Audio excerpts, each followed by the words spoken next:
Selamat sore Anda semuanya. Sore Bu. Gimana kabarnya hari ini? Sehat? Sehat Bu. Alhamdulillah sehat semua ya.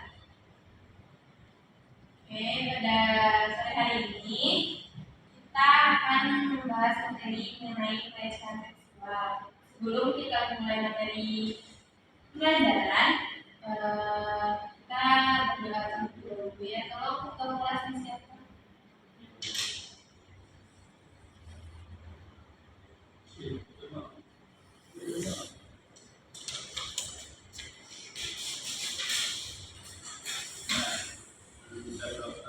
Kita mulai pelajaran hari ini. Kita berdoa.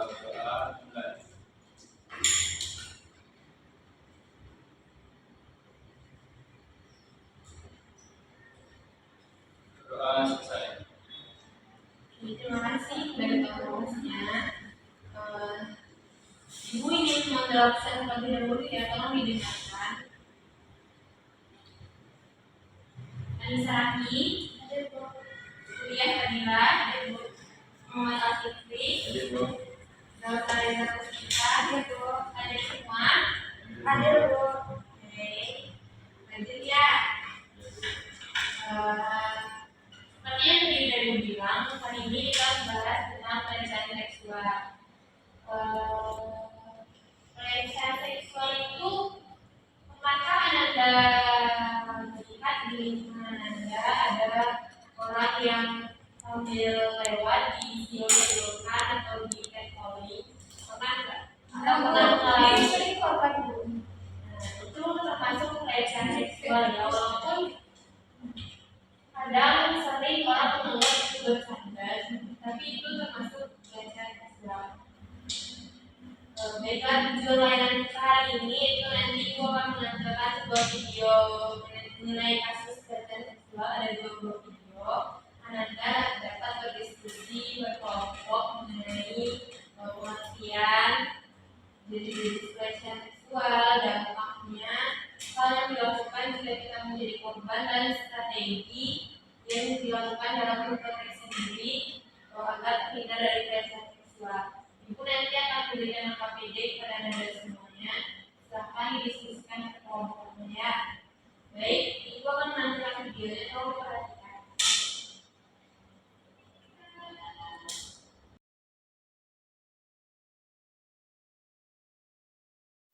Halo? Ini siapa ya? Kamu siapa sih teleponin aku terus? Sebenarnya kamu dapat nomor aku dari siapa sih? Kamu tahu nggak? Ini udah kesekian kalinya kamu teleponin aku terus. Berhenti ganggu privasiku. Kekerasan seksual adalah tindakan merendahkan, menghina, menyerang, mengintimidasi untuk mendapatkan kepuasan seksual, yang termasuk kekerasan seksual membuat lelucon, komentar, atau isyarat seksual kepada seseorang atau tentang seseorang, menyebarkan desas-desus seksual baik secara langsung, teks, atau online, membuat coretan bernada seksual tentang orang lain di WC umum atau di tempat umum lainnya, menampilkan foto atau video seksual yang tidak pantas kepada seseorang, menyentuh, meraba, atau mencubit seseorang dengan cara seksual, meminta seseorang untuk mengirimi foto telanjang dirinya, menarik pakaian seseorang, menggesek-gesekkan badan ke orang lain dengan cara seksual yang disengaja. Jika kamu dilecehkan, jangan salahkan diri sendiri. Pandangan yang mengatakan bahwa seseorang sengaja minta dilecehkan karena sesuatu yang mereka lakukan, katakan, atau yang mereka pakai adalah tidak benar. Memberitahu orang yang melakukan pelecehan untuk berhenti itu terkadang cukup membantu. Biarkan dia tahu bahwa perilaku tersebut membuat kamu tidak nyaman. Jika itu tidak membuat pelecehan berhenti, jangan diabaikan. Mengabaikannya justru tidak akan membuat orang itu berhenti. Sebaliknya, beritahu orang dewasa yang kamu percaya tentang pelecehan tersebut. Dengan melapor lebih cepat, biasanya kasus itu pun akan lebih cepat ditangani. Kamu harus menyimpan catatan peristiwa pelecehan yang telah terjadi. Dengan begitu, kamu akan memiliki bukti jika sekolah atau keluargamu harus mengambil jalur hukum. Ingat, tidak seorang pun memiliki hak untuk melecehkan atau menindas orang lain secara seksual apapun alasannya. Sampai jumpa lagi. Jangan lupa kunjungi aku di emes.org atau kunjungi channel YouTube Aliansi Satu Visi. Dah.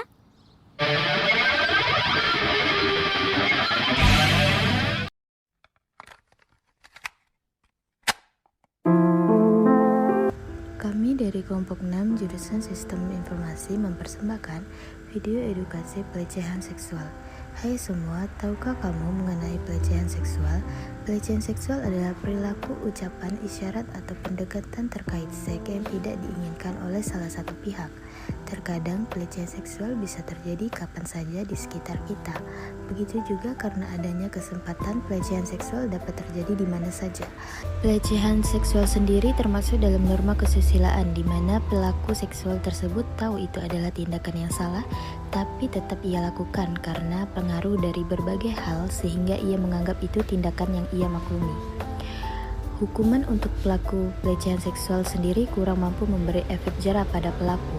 Dalam norma kesusilaan itu sendiri memiliki sebuah arti sanksi yang dimana seperti halnya sebuah norma hukum. Mereka yang melakukan pelanggaran pada norma kesusilaan tersebut akan mendapat sanksi yang bersifat secara individual. Sanksi tersebut adalah rasa malu yang dimiliki oleh manusia pada umumnya dan juga hukuman penjara tentunya. Pelecehan seksual sangat banyak terjadi di masa peradaban zaman sekarang, terutama di kalangan masyarakat yang bentuk pelecehan seksualnya baik dalam bentuk visual, verbal maupun fisik. Seperti yang kita ketahui, peradaban manusia juga menimbulkan hilangnya rasa sikap budaya menekankan disiplin pengendalian diri, sehingga terjadilah suatu kejahatan seperti pelecehan seksual karena tidak ada lagi pengendalian diri. Faktor pendorong terjadinya kejahatan pelecehan seksual itu sendiri disebabkan oleh adanya berbagai faktor, antara lain dipengaruhi oleh faktor dari luar lingkungan dan faktor dari dalam lingkungan diri perilaku sendiri. Faktor terjadinya pelecehan seksual ini juga diakibatkan oleh majunya peradaban manusia di mana semakin berkembangnya zaman. Dalam keadaan setara dan keadilan bagi setiap manusia tanpa memandang gender, suku, agama, status sosial, jika dilihat secara bersamaan, pelecehan seksual tidak hanya terjadi kepada wanita, melainkan laki-laki juga mengalami pelecehan seksual. Kasus pelecehan seksual dan pemerkosaan disertai dengan sadisme dan pembunuhan terkuak cepat melalui berbagai media elektronik, digital, dan cetak. Sebagai gerakan kesetaraan dan keadilan, bahwa akar masalah menguat pelecehan seksual karena terjadi kurangnya edukasi terhadap remaja. Edukasi diberikan kepada remaja agar mereka dapat melindungi diri sendiri dari kejahatan yang bersifat pelecehan. Pakaian bisa menjadi penyebab terjadinya pelecehan seksual karena adanya teknologi yang canggih dan masuknya budaya luar fashion ini berubah sangat drastis, di mana seharusnya anak-anak remaja masih dengan fashion mereka yang sopan dan tertutup, malah menjadi sebaliknya. Dampak dari masalah fashion ini tidak menutup kemungkinan seseorang melakukan pelecehan seksual baik secara virtual ataupun secara langsung karena tergiur dengan apa yang mereka lihat. Pelecehan seksual sering juga terjadi di sekitar kita dan bahkan pelecehan seksual juga terjadi di lingkungan kita, baik di lingkungan rumah, sekolah, bahkan di tempat-tempat ramai sekalipun. Seperti yang terjadi beberapa tahun yang lalu, ada pengendara motor yang melakukan pelecehan seksual di jalan raya dengan menyentuh bagian tubuh korban, dan ada guru yang melecehkan seseorang siswa. Akibat banyak orang yang terkena dampak pelecehan ini takut dengan orang-orang yang ada di sekitarnya dan cenderung tidak mau bersosialisasi, dan bahkan ada korban yang tidak mau masuk lagi ke sekolah. Rasa keingintahuan juga menjadi salah satu faktor terjadinya pelecehan seksual. Manusia memiliki rasa ingin tahu yang berkembang, atau dengan kata lain, manusia mempunyai kemampuan berpikir. Tetapi jika cara berpikir seorang kurang atau tidak berkembang akan berdampak kepada orang lain, seperti berpakaiannya kurang sopan atau terbuka memberi efek negatif ke orang tersebut karena bisa saja orang lain yang terbawa nafsu melihat hal tersebut, mereka langsung mencari tahu keberadaan targetnya dan terjadilah pelecehan. Dalam teori transdental, dalam keagamaan tentu pelecehan seksual ini adalah tindakan yang tidak terpuji. Dalam keagamaan tentu pelecehan seksual ini dilarang dan akan mendapat sebuah dosa. Dan pada semua agama pastilah mengajarkan kebaikan. Pelecehan seksual itu seperti sebuah simbiosis parasitisme, di mana yang pelaku mendapatkan sebuah keuntungan, sebuah kepuasan, sedangkan korban sendiri mendapatkan sebuah rasa malu, bersalah terhadap diri sendiri, perasaan takut, dan banyak hal lagi.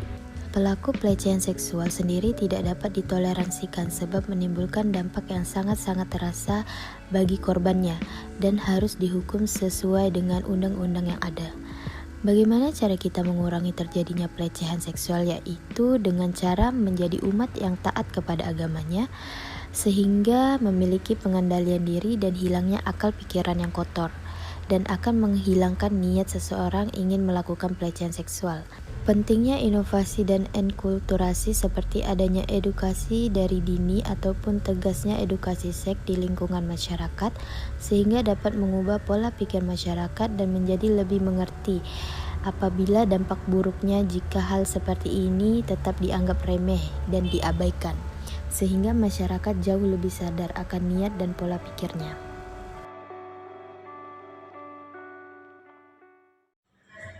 Sudah diperhatikan videonya Anda? Sudah Bu.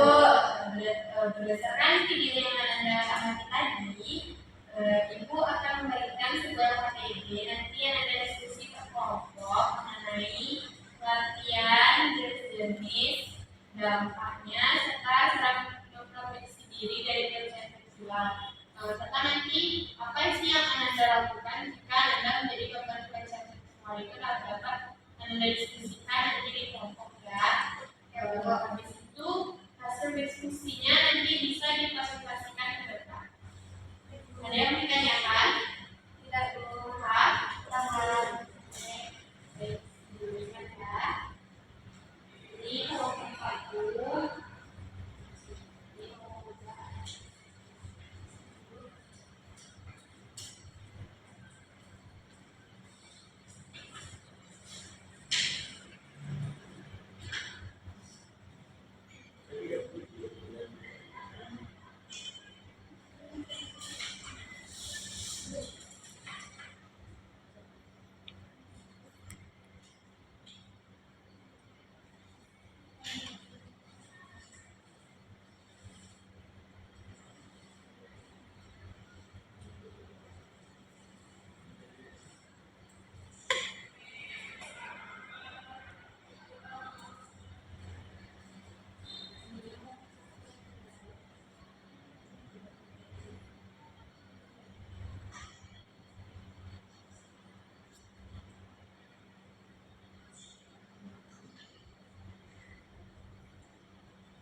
Diskusinya per kelompok.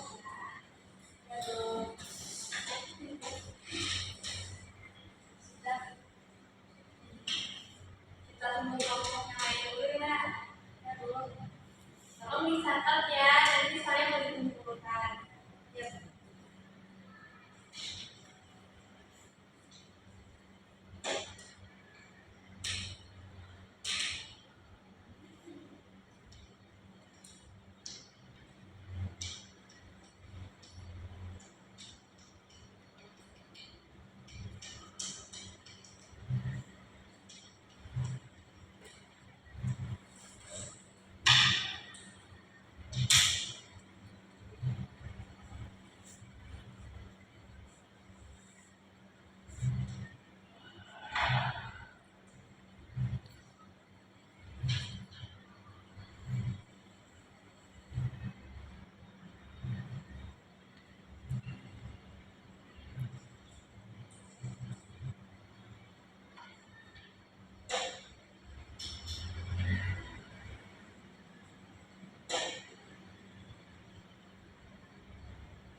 kedua yang menggunakan saya adalah dan juga Mas Fikri akan mempresentasikan diskusi kami mengenai materi pergaulan ini. Yang pertama itu pelecehan seksual.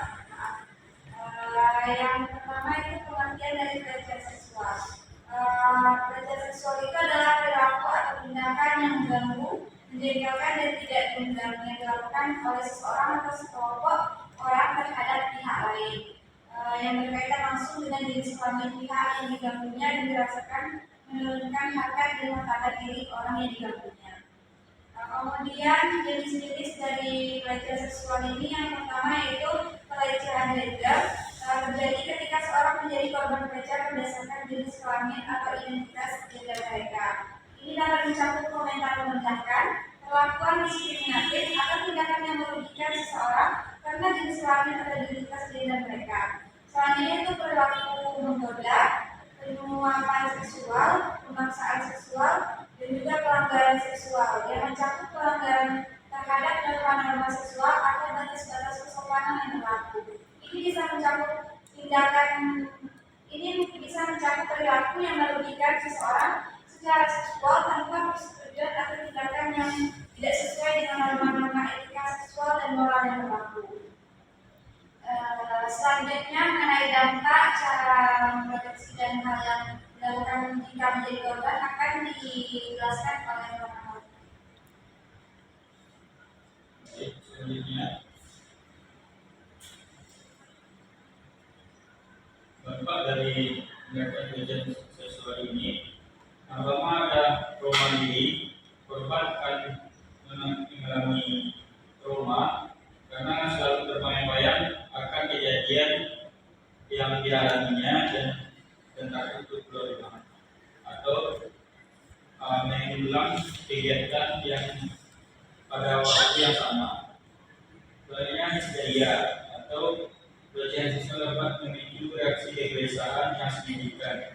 Jadi ini untuk trauma juga histeria ini, korban akan terbayang-bayang apa kejadian yang dialaminya pada saat terjadinya pelecehan seksual. Nah, yang ketiga depresi. Mereka mungkin merasa kehilangan minat dan kesenangan dalam aktivitasnya dan mengalami perubahan mood yang signifikan. Selanjutnya, cara memproteksi diri dari pelecehan seksual. Yang pertama, kita bisa menggunakan pakaian yang sesuai norma agama yang kita anut atau agama Islam, yang menggunakan pakaian yang longgar. Yang kedua, meminta seseorang untuk bepergian jika ragu untuk pergi sendirian. Yang ketiga, berkali pikiran PPK dengan memastikan bahwasanya lingkungan kita tersebut tidak selalu aman. Jadi kita harus mengerti bahwasanya kalau jalan ini aman, kalau jalan ini tidak aman, kita harus mengetahui itu. Yang selanjutnya, jangan takut teriak apabila terganggu dan membekali ibu dengan membuka diri. Selanjutnya, ada yang dilakukan jika menjadi korban. Yang pertama, kita mengatakan tidak kepada pelaku dengan tegas. Yang kedua, beritahu seseorang atas peristiwa tersebut dengan menggunakan bukti yang jelas. Nah, selanjutnya, apabila tidak beres dengan orang yang kita sampaikan tersebut, kita bisa melalui jalur hukum. Itu saja. Terima kasih. Baik, itu sekian dari kami, hasil diskusi kami. Saya akhiri dengan saya. Assalamualaikum warahmatullahi wabarakatuh.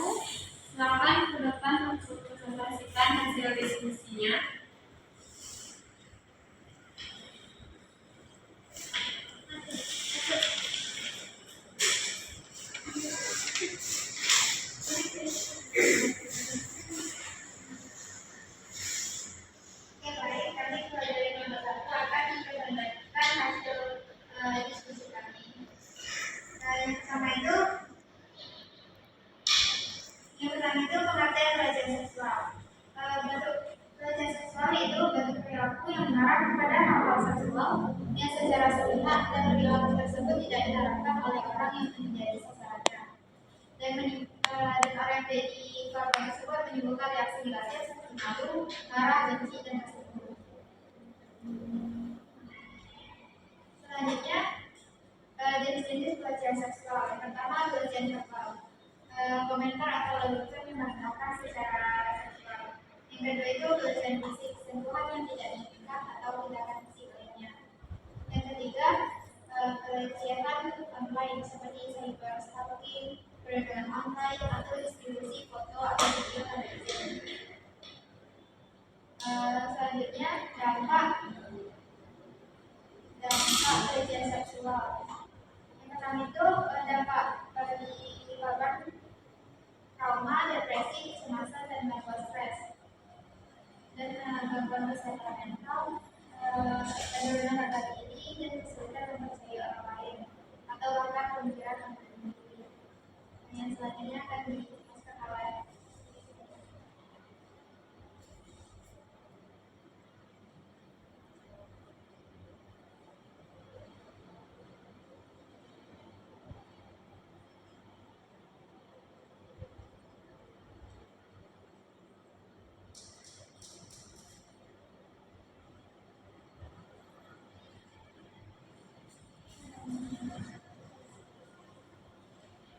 Baik, saya akan melanjutkan hasil diskusi yaitu tentang cara memproteksi diri atau menghindari diri dari pelecehan seksual. Yang pertama itu adalah memperkuat kesadaran dengan memahami apa saja yang terjadi pada pelecehan seksual dan juga menyadarkan diri tentang apa saja perilaku yang tidak pantas seksual orang lain kepada kita.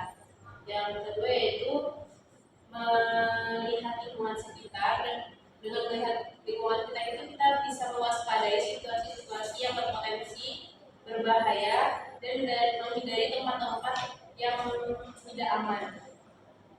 Yang ketiga itu adalah berbicara terbuka dengan mengajarkan kepada orang-orang di sekitar, baik itu kepada teman, adik, ataupun keluarga untuk tahu batas pribadi, dan juga memberikan kepercayaan tentang mereka harus mengungkapkan pengalaman mereka tentang apakah ada orang-orang yang dengan spontannya memegang batasan-batasan pribadi tersebut. Yang selanjutnya adalah mengenali tanda-tanda, yaitu melihat apa saja tanda-tanda yang berpotensi menjerumus kepada pelecehan seksual. Yang selanjutnya adalah memperkuat diri, dan selanjutnya lagi ada melaporkan tentang pelecehan seksual.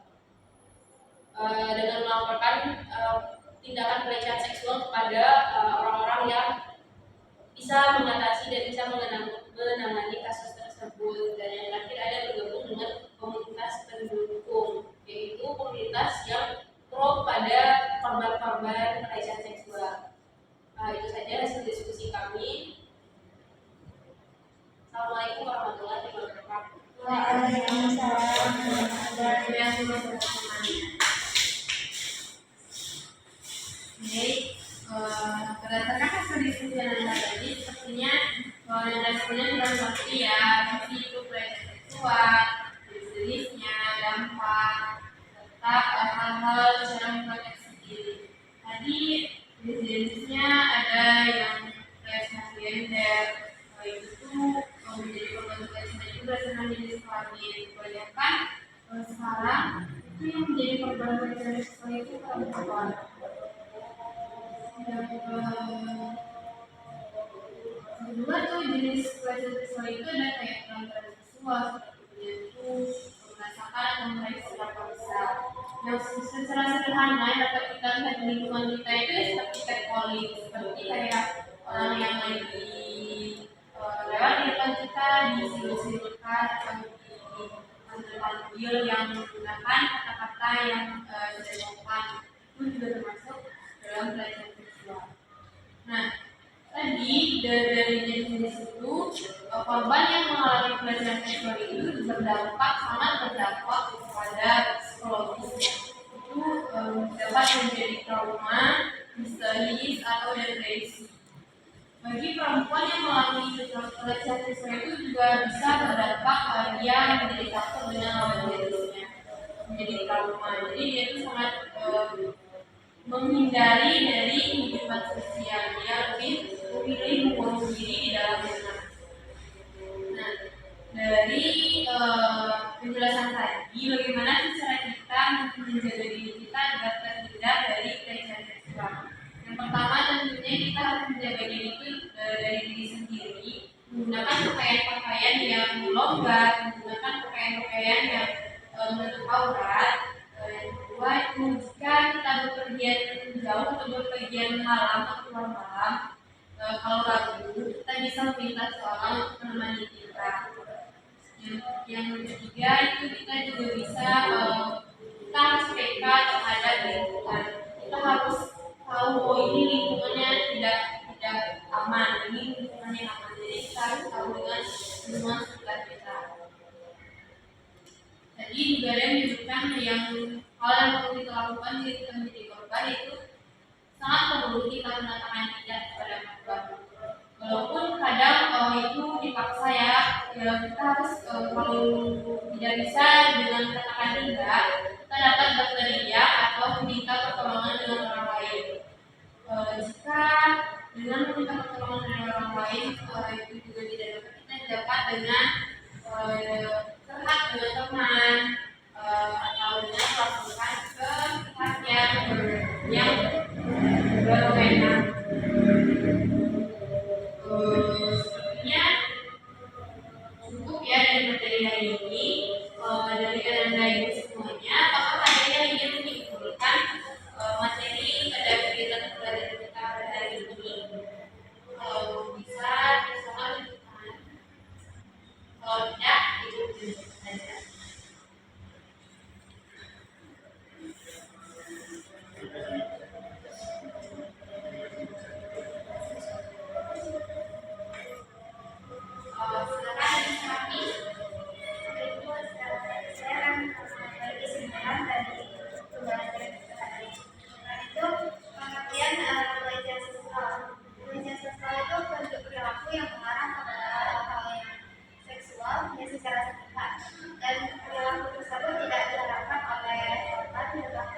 Si korban merasa malu, tersinggung dan lalu jenis-jenis pelecehan seksual seperti pelecehan verbal, komentar atau lelucon yang merendahkan secara seksual.